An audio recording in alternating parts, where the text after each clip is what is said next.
G'day guys, welcome back to Alliance War. This is season 59, episode 10. So we did manage to get back on the winners list, had a solid 8 death performance against DD13. Can definitely improve on that, but we'll definitely take the win heading into the final week of Alliance War for this season. So we are close. I think we still need to win a couple of these wars to just definitely secure top 10, so it definitely will come down to the wire.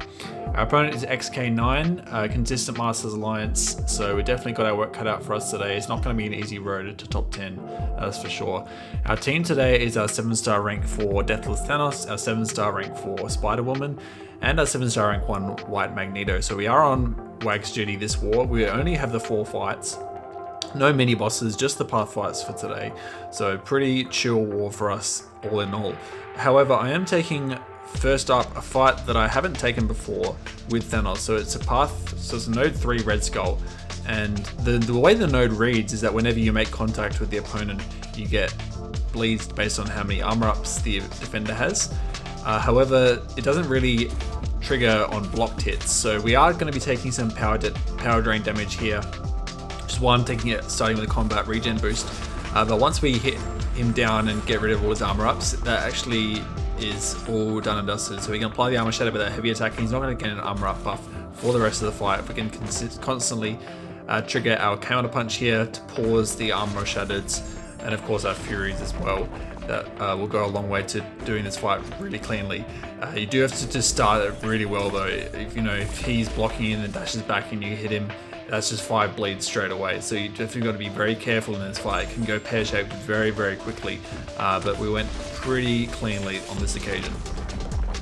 Next is a very common placement. It's a Enchantress on node 12, an Enchantress, sorry. So rank 4 Enchantress, we've got a rank 4 Spider-Woman. This is definitely the safest counter. I think I have taken it this season before. And we had a terrible auto block RNG, like she auto blocked every single one of my hits. But we did pretty well there to remove all the spells. She just had some green spells. Not that matters too much because we get heaps of debilitates anyway. And you can pretty much do this fight without really baiting too many specials. We did bait one here. We get rid of the green spell there and no miss. We can pretty much just ignore these orange spells here. We don't really need Interceptor here. She can throw the special one, and that's fine because the debilitates count negative spells, so she's not going to reduce her damage at all with her spells currently. So she activates another special one there. She gets all of her different spells there. Unfortunately, we miss a couple of times, but that's fine. In fact, we missed the 3rd time on that heavy attack, but we get it there, so we can remove some spells. Not that we needed to particularly, but it is nice. Unfortunately, with all the strike counter combat power rate, we can't get to special 2, but that's fine because you don't really need a special 2 in this fight. You can just throw a couple of special ones, and that's all good to go. And the good thing is that if your Fury Buffs do expire and you apply that with her, and you sort of steal some of the power that the defender would get. So that's a way to get back to special 1 when we do have combat power rate. So you can see we're at a special 1 here, so we heavy here, and then I think we special 1 here with intercept, and that pretty much finishes her off here. So not the quickest way to do this fight, but it definitely was pretty clean. Next up is an America Chavez on path 6. So we have a bit of an unfortunate node here, which is Fisticuffs, which is not really a good node for anyone. Whether you're an attacker or a defender, because it just stops buffs and debuffs overall. So we've got to play a bit careful at the start of this fight, because obviously when she's stun immune and debuff immune, she throws heavies randomly sometimes, which she does there. And we can't, apply our debuffs and our withers to slow her power gain, unfortunately. But the good thing is we're not getting buffs as well, so we're not, triggering MD. However, she is getting some power from throwing her special 1. But that's fine. As long as we don't get too trapped into the corner, we should be alright. So Fisticuffs is about to wear off now, and that's actually really good for us. So now we can start applying our debuffs. You can see the withers on. We throw our special 2 with 5 Furies now. And then we can steal some of that power she would get. So we throw a special 1, and that pretty much finishes her off, I think. She throws a special 1.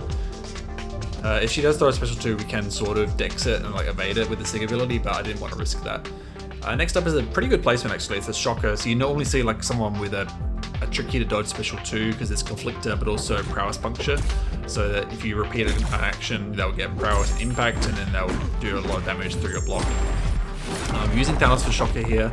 We've got to be really careful that we don't let him go unblockable. So I want to bait special 2s mostly.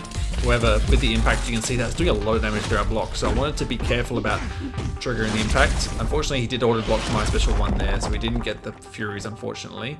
But I think we do better here. After the special 2, unfortunately he gets another impact, and you can see I'm already under 50%. I was never really stressed in this fight. I was like, oh, that's a little bit of block damage, but that's fine. Like, we're using Deathless Thanos. He's like one of the most broken attackers in the game. You know, he's going to go down really quickly here anyway. So I was never worried about, you know, not soloing this fight. We ate one more special 2 here. He doesn't have the impact this time. You can see how much less damage it's doing. And then one more heavy basically finishes him off with the striker. So that was our war for today. Pretty chill. No stress too much. But yeah, nice and chill one as we head into the last week of the season. Thank you guys for watching. Hope you enjoyed, and I'll see you in the next one. Peace out.